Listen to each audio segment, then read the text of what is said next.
Sometimes when I make tea in the morning and that old kettle starts to whistle, a chill runs right down my spine. It's funny, isn't it? Most folks think of a kettle whistling as something cozy, safe even. But to me, Lord have mercy, that sound carries a whole different weight. Just this morning, I heard it and felt my hands freeze over the sugar jar. Like I was back there.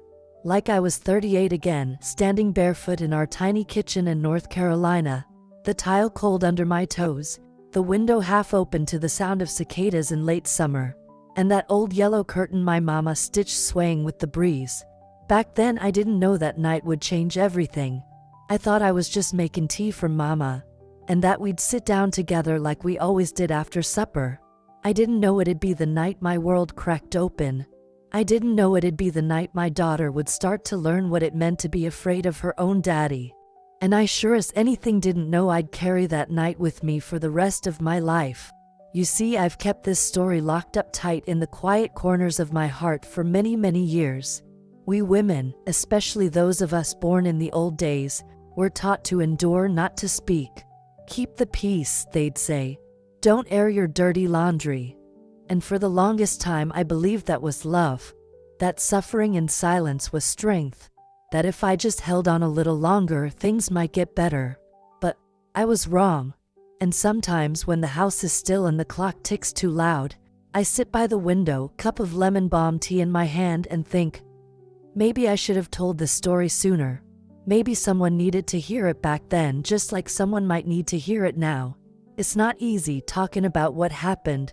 Even now my hands tremble a bit just thinking of his name, Rick. He wasn't always cruel. Back in my day, a man like him could charm the whole town. He had a way of saying things that made you feel seen, special. And Lord knows, after Daddy passed and Mama moved in, and I was working part-time at the library just to keep the lights on, I wanted to believe in something again. I wanted to believe in him. But behind closed doors, Mercy, there was a different side. A darker one. One that came out when the bottles clinked too much in the trash, and the silence at supper stretched too long. But I'm not telling this story today to make anyone feel sorry for me. No, ma'am. I'm telling it because I've learned that silence is its own kind of prison. And there comes a time in every woman's life when she's just plain tired of holding it all in.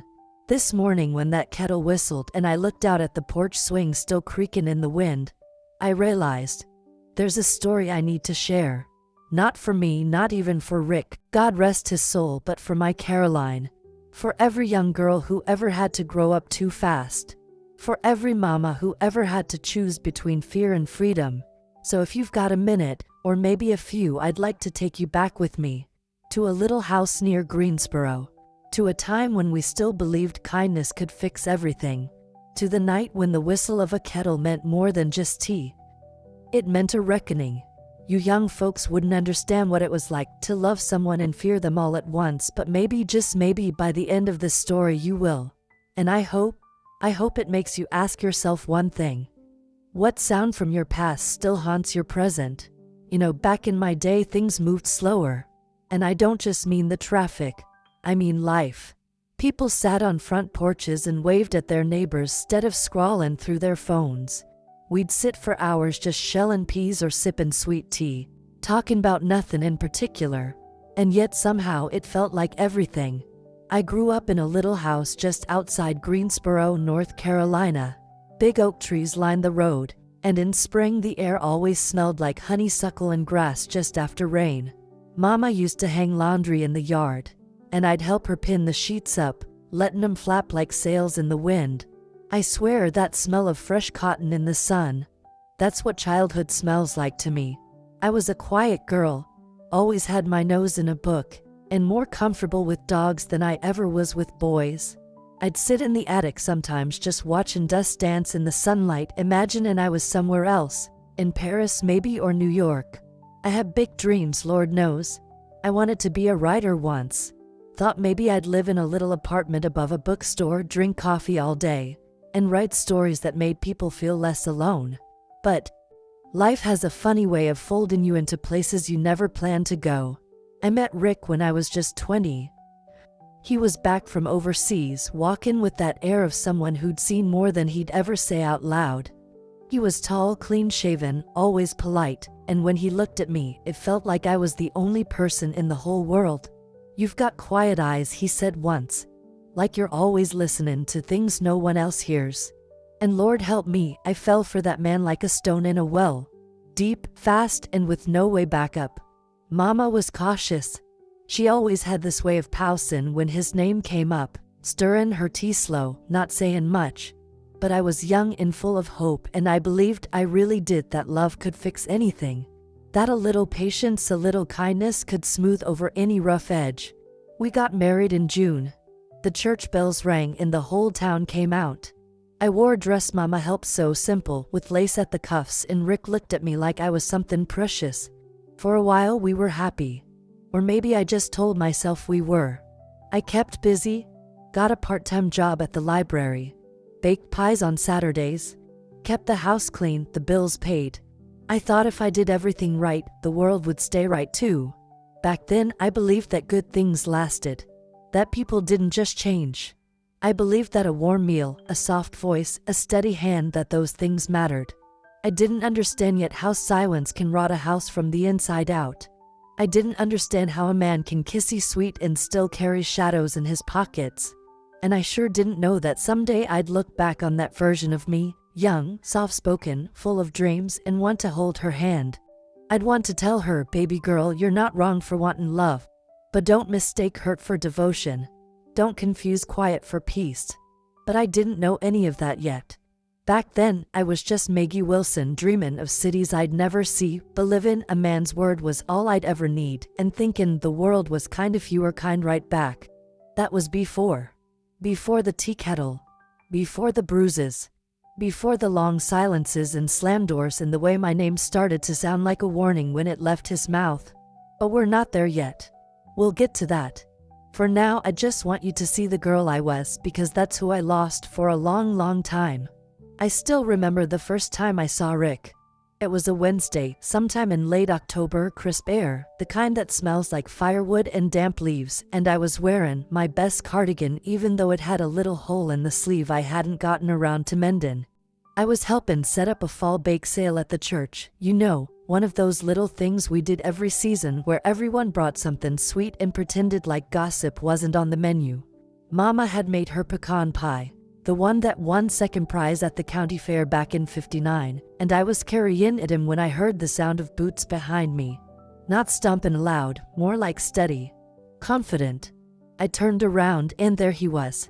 Tall, clean haircut, tan jacket with a patch from the service, and eyes that, well, they weren't soft, not exactly, but they held something. Like maybe he'd seen things and maybe he was hopin' to forget. He tipped his head and said, "Need a hand with that, ma'am?" And Lord, I near dropped that pie. I felt my heart jump like a rabbit and I didn't know why. I mean, I wasn't the type to go swinnin' over a stranger, and I sure wasn't used to bein' called ma'am, like I was some dignified woman in pearls. But there was something in his voice. Calm. Like he wasn't in a rush for nothin'. I couldn't explain it, but I felt like the air got real still in that moment, like the world leaned in just a little, holdin' its breath. Turned out Rick had just moved to town. He'd been stationed overseas, some desert place I couldn't even find on a map, and now he was stayin' with his cousin Joe for a while, tryin' to settle down. That's what he said. I didn't know what settlin' down meant for a man like him, but it sounded like the start of something. We talked for a while that day, nothin' deep, just about pies and church things and how the squirrels were making a mess of everyone's pumpkins. But by the time I went home, I felt like the colors of the leaves were brighter, like the porch light on our little house had a warmer glow. I sat on the edge of my bed that night and thought, I don't know what this is, but it's something. Mama noticed it too. She was never one to say much outright, but I remember she watched me real careful after that. Asked quiet questions. Where's he from? What does he do? She wasn't suspicious, not yet. But she had that mother sense, the one I wouldn't understand till I had Caroline. Back then, I just thought she was being cautious. Protective. I told her Rick was polite. Gentle. That he'd seen hard things and maybe just needed kindness. That was always my answer back then, he just needs kindness. Rick started showing up more often after that day. Helped us rake the yard. Dropped by with flowers from the gas station, those little bundles wrapped in paper like they were precious. We'd sit on the porch and talk while Mama watched from the kitchen, her hands always busy but her eyes never still. Rick talked about books sometimes, which surprised me. He told me he liked Steinbeck and knew a bit of poetry. Said war taught him to appreciate the quiet things. And I believed him. I wanted to believe him. You have to understand, I'd spent my whole life being careful, small good. And suddenly here was someone who made me feel seen. I didn't know then what I know now. I didn't know that some people carry charm the way a snake carries pattern, pretty on the outside, dangerous underneath. But that first day, that was magic. Or at least it felt like magic. And even now, after all that's happened, I sometimes close my eyes and go back to that churchyard. That moment when a tall man in boots said, "Need a hand," and I felt the world shift just a little. That was the start. The moment the road I thought I was walking on took a sharp turn. And I followed it, blindly, heart first, not knowing that every step forward was a step away from the girl I used to be. It didn't happen all at once. No, ma'am. It crept in like mildew, quiet, steady, until one day you wake up and everything smells like rot. At first it was just little things. Rick would come home late from the mill, his eyes glazed, his voice low. He'd say the noise of the machines got to him, or that someone at work mouthed off and put him in a foul mood. I'd ask if he wanted supper, and sometimes he'd just grunt and go sit on the porch, staring off like he was watching something only he could see. There was a time I thought maybe I could fix that stare. Maybe with a warm meal, a kind word, a little space. Lord have mercy, I tried. I really did. The first real crack came the winter my daddy passed. It was sudden, heart gave out while he was putting on his boots. Mama didn't cry, not right away. She just sat real still and held his hat in her lap for near 2 hours. After that, she came to live with us. We only had one extra room, but we made do with what we had. That's how we did it in those days. Family took care of family. I thought Rick would understand. I thought he'd see it as the right thing to do. But he didn't. Not one bit. Said the house felt crowded and that an old woman needs her own space. Called her a burden right there at the dinner table, and I remembered the way Mama just lowered her eyes and kept cutting her chicken real slow like she didn't hear. But she heard. Of course she did. I felt caught in the middle, a daughter and a wife pull both ways till I didn't know which way was up. I started feeling like a guest in my own home. Rick would slam cabinets louder than needed, sigh long and hard when Mama asked for help reaching something. One time he muttered we didn't sign up for this, and I just stood there with a dish towel in my hand, not knowing who the we was supposed to be. I wanted to ask him, "Don't you remember?" She raised me. She kept me fed when we didn't have a pot to pee in. She stayed up with me when I had scarlet fever. But I didn't say a word. Back then I still thought silence was safer. But it wasn't just Mama. There were moments, little sharp ones, where I saw something colder in him. One night, I found Caroline sitting in the hallway, knees pulled to her chest. She was only 6 or 7 then. I asked her why she wasn't in bed, and she just whispered, "Daddy was mad at the TV again." That's when I started noticing the dents in the drywall. The broken remotes. The way the air in the house would change when Rick walked through the door, like the walls themselves were holding their breath. And yet I still made excuses. Told myself he was just tired. That the war did things to a man. That if I could just keep things calm, supper hot, the girl quiet, Mama out of his way, maybe the storm would pass. But deep down I was scared. Scared of his voice raising. Scared of his silence too. Scared of what might happen if I said the wrong thing at the wrong time. I'd go to church with a smile on my face and knots in my stomach. Folks would ask, "How's Rick?" And I'd say, "Working hard, bless him," even though I hadn't seen him smile in weeks. Mama saw through it. One night, when we were doing dishes, she put her hand on mine and said real soft, "You don't have to lie for him, baby." And I felt the tears come up so fast I couldn't even speak. But I didn't cry. I just nodded. And went back to scrubbing. That's when the doubt set in. The question that kept me up at night, is this just what marriage is? Or is this something worse and I'm too scared to call it by its name? I didn't have the answer then. All I knew was that the home I built with love had started to feel like a place I tiptoed through, hoping not to wake the wrong kind of silence. I remember the way the clock stopped ticking. Not really, I mean, it kept on moving, same as always, but in that moment, in that room, with that sound, everything inside me froze. It was January. Cold enough to crack the air. Mama had caught a fever and we were out of her medicine. I left Caroline watching TV with a bowl of popcorn and our dog, Max, curled up next to her. Said I'd be back in 20 minutes. Just a quick trip to the drugstore. I never should have left her. Lord forgive me, I never should have left her. When I pulled back into the driveway, the porch light was off and that was strange. I always left it on. It was our signal, our way of saying we're still here. I opened the door and felt it right away. You ever walk into a room and feel the air's been sucked out of it? Like the house itself is trying to hold its breath. I called out, Caroline, but no answer came. Not even Max's paws on the floor. Just quiet. Heavy, awful quiet. I found her in the hallway, barefoot, shivering, her little yellow dress torn down one side, cheeks wet with tears. Max was growling, low and steady, blood on his mouth. And Rick was standing there, one hand bleeding, the other still gripping that hunting knife he kept above the mantel. His face, Lord, I still see it in my sleep. It wasn't anger. It was confusion.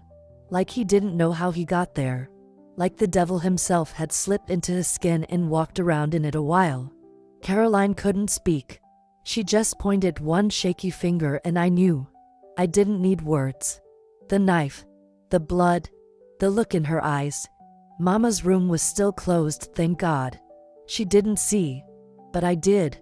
And once you see a thing like that, you don't unsee it. I stepped in front of my baby and said, get out. Just like that. Calm. Cold.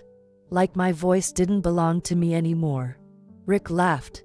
Not loud, not funny. Just this dry, broken sound, like a man who knew he'd already lost. Max lunged again, not to kill, but enough to get him back. Enough time for Caroline to run out the back door and bang on the neighbor's house, barefoot in the cold, begging for help.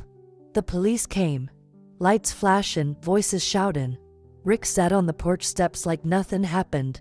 When the officers asked what he was doing with the knife in his hand, he just shrugged and said, she thought I was someone else. That's all. Like he wasn't about to harm his own daughter. Like we were strangers in his house. That was the moment. That's when the world split in two, before and after. That was when the woman I used to be died. The one who kept the peace. The one who looked the other way. Who believed kindness could change a man if he just loved hard enough. She was gone. And what rose in her place was steel. Quiet, worn, shaken, but steel. I sat on the porch after they took him away, holding Caroline tight, wrapped in a blanket from the living room. I could feel her heart beating fast against mine, like a bird caught in a jar. And I just rocked her, whispering over and over, it's over now. It's over. But it wasn't, not really. Because the bruises fade, but the fear sticks. The kind that wraps around your ribs and lives in your breath for years. I lost something that night. My sense of home. My belief that love was safe. My illusion that if I just stayed quiet, things would stay under control. What I gained. The truth. Raw, ugly, but clear. You would have killed her. If not that night, then another. And I would have helped him by saying nothing. By pretending. But no more. That night, the whistle of that old kettle meant something else. It meant survival. And ever since, every time I hear it, I go back to that stillness, to that hallway, to the sound of my own voice saying, get out. And I thank God that I found that voice before it was too late. After he was gone, the house felt hollow. Not just quiet, no, I'd lived through quiet before. This was different. It was the kind of silence that wraps around your ankles and pulls like a river current, slow and cold. The kind that makes the ticking of a wall clock sound like a thunderclap. Caroline stayed in Mama's room those first few nights, curled up next to her like she was trying to crawl back into a world where things still made sense. Mama didn't ask questions. She just stroked her hair and hummed those old gospel lullabies, soft and steady, like prayer in motion. I'd sit in the hallway some nights, back against the wall, listening to them breathe, and wonder how the same house could hold both safety and sorrow under one roof. I stopped cooking for a while. The kitchen didn't feel like mine anymore. The kettle sat cold on the stove. I'd look at it and feel my chest tighten, like even the tools I'd once trusted had turned on me. I didn't go back to the library either. Couldn't face the looks, the well-meaning whispers. Bless her heart, such a strong woman. I heard what happened. Everyone knew, but nobody said. That's how it always is in small towns. You survive something awful and people treat you like glass, delicate, untouchable. But I didn't feel delicate. I felt cracked, yes, but not broken. Just empty. Like someone had scooped out the girl I used to be and left behind a woman I didn't recognize. I kept wondering who I was supposed to be now. Not Rick's wife, not just Mama's daughter, not just Caroline's mother. Just me. And for a while I didn't like the sound of that. I'd built my whole life around keeping things together, meals warm, tempers cooled, smiles in place. But now there was nothing to hold together but myself. And some days I wasn't even sure I could do that. My faith too, Lord, that was tested. I'd sit in church and hear the preacher talk about forgiveness, about trusting the Lord's plan, and I'd feel something hard rise in me. Why did he let it get that far? Why didn't he stop it sooner? And yet, every time I looked at Caroline, her little hand in mine, her eyes still watching me like I was the only thing standing between her and the dark, I'd remember. We were still here. That meant something. Maybe not answers, but maybe grace. We got through that winter. It was slow and quiet. I took Caroline to a counselor in the next town over, told folks she was going to piano lessons. Mama and I fixed up the garden come spring, planted daffodils and marigolds like we were trying to bring the light back in with our own two hands. And one day I caught myself humming while folding laundry. Just the little thing, a tune Mama used to sing. I didn't even realize I was doing it till Caroline smiled and said, "You sound happy." And I didn't know how to answer because I wasn't happy, not really, but I wasn't buried anymore either. I was above the surface breathing. And sometimes that's enough. I didn't come out of it the same. No one does. The girl I used to be soft-spoken, always second-guessing herself, thinking if she just loved harder things would stay whole, she's gone. And maybe that's a kind of loss too. But in her place, there's a woman who knows how to stand still in the middle of a storm. Who knows silence is not peace. Who knows that sometimes the strongest thing you can do is say no more. And in that silence that came after, I learned something I didn't expect. That survival ain't just about getting through. It's about learning to live again, even when it feels like all the color's been drained from the world. Because slowly, quietly, it does come back. Not the same. Never the same. But it comes. It wasn't any grand thing. No fireworks, no sudden revelation. Just a Tuesday morning, a quiet one, like so many others, with the sun spilling through the kitchen window, landing soft on the old tile floor. I was standing there, staring at the kettle again, wondering if I'd ever be able to hear that whistle without flinching. And then I heard Caroline's voice floating in from the living room. She was reading aloud, not schoolwork, but something she picked up herself, some little storybook from the library she used to love. Her voice was steady, sweet, and full of care. And for the first time in what felt like years, I felt something stir deep inside me. Like the first green shoot poking up through frostbitten soil. Not joy, not yet, but maybe the memory of it. I poured 2 cups of tea, mine with lemon balm, hers with honey, and brought em in. She looked up, surprised. "You made me tea?" I smiled. "Of course I did, baby. That's what mamas do." And just like that, the room warmed. A little, not much. But it was enough to make me think maybe there's more to come. A week or so later, I found myself back at the library. Not working, just visiting. I don't know what pulled me there. Habit, maybe? Or maybe I missed the hush of the stacks, the way the world softens between shelves of paper and words. Mrs. Ledbetter, the head librarian, spotted me right off and came over, arms wide. "Maggie Wilson, well, I'll be. Thought you done disappeared on us." I told her I wasn't ready to work again, but she smiled and said, "That's all right, honey. Why don't you just sit a while? We've got a new storytime group on Thursdays, little ones. Could use another warm lap in the room." I didn't say yes right away. But that night, I told Mama about it, and she just looked at me and said, "Maybe it's time you let something grow again." So I went. Just once at first. sat in the back while someone else read, Holden, a fussy toddler who wouldn't settle for nobody else. He had sticky fingers and the hiccups and clung to me like he'd known me all his life. And I laughed, really laughed for the first time in a long while. It felt strange in my chest. Bright. Awkward. But real. The next week I brought cookies. The week after that I read aloud myself, Blueberries for Sal. And wouldn't you know it, my voice didn't even shake. Bit by bit, things began to shift. Not fast, not loud, but enough. I started helping at the church again, sorting clothes, serving pie, talking casseroles to folks who'd lost someone. One afternoon, I sat with a young mother whose husband had left her high and dry, and I said something I hadn't meant to share. You're not weak. You're just carrying too much alone. She started crying and I realized, maybe that was the point of all this. Maybe surviving wasn't just about using your strength to hold yourself together, but about offering it to someone else when they couldn't stand on their own. I wasn't the same woman anymore, I knew that. And I didn't want to be. I had scars now inside and out. But I also had something else, purpose. Not the kind you chase, but the kind that finds you when you stop running. In the small things. In the sound of a child's laugh. In the way Caroline's eyes crinkled when I told her she was strong. In the voice inside me, soft but steady, that said, you made it. Now help someone else do the same. And that was the start of my second life. Not the one I planned, but the one I earned. I'll tell you what, it took me near 20 years to say it out loud. Not to a preacher, not to Mama, not even to Caroline. Just to myself. I remember the day. It was early fall, leaves just beginning to turn, the air cool enough to carry scent. Dry grass, dust, that hint of wood smoke from someone's chimney. I was cleaning out the hall closet, looking for an old quilt Mama had stitched when I found the box. Tucked away in the back, under years of coats no one wore anymore. I knew what it was before I even touched it. Rick's things? His army patches. A few old photographs.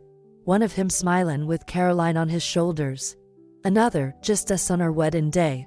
I hadn't looked at that face in so long, and I'll be honest, my hands started to shake. For a second I thought maybe I'd close the box, shove it back, pretend I never saw it. But instead, I sat down right there on the floor, cross-legged like I was a girl again, and I let the memories come. Not to relive them, but to release them.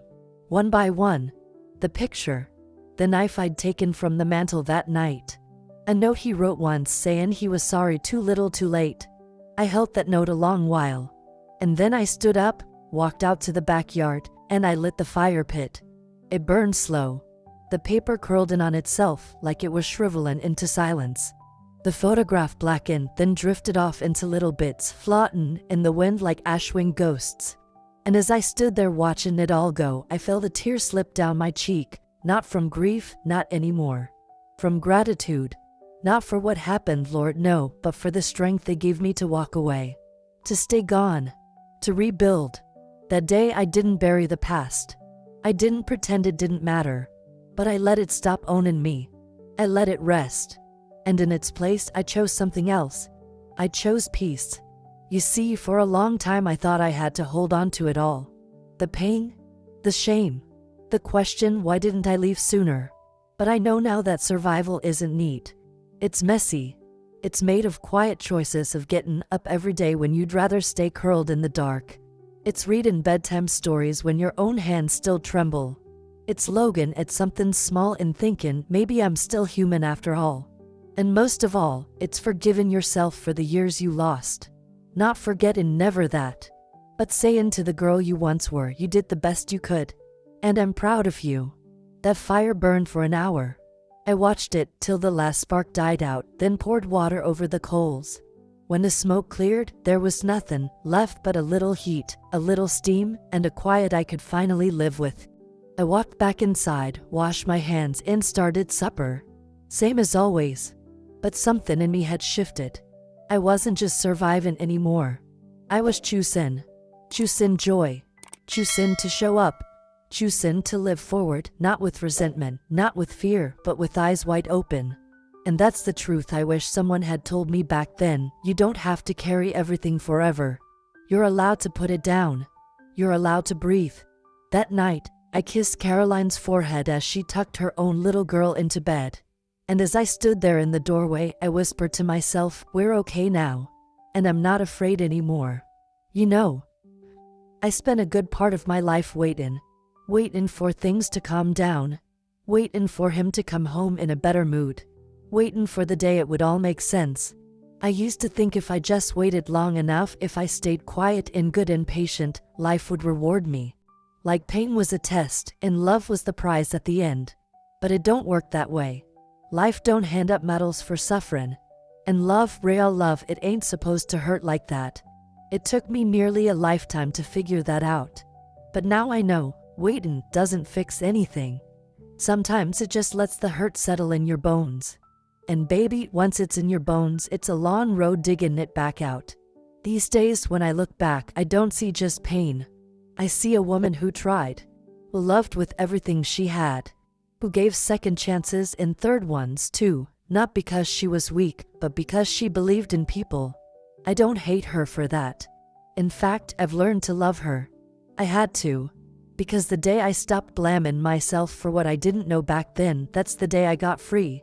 You young folks, you carry so much. So many expectations. So much noise telling you what your life is supposed to look like by now. But let me tell you something, your life don't have to look like anybody else's.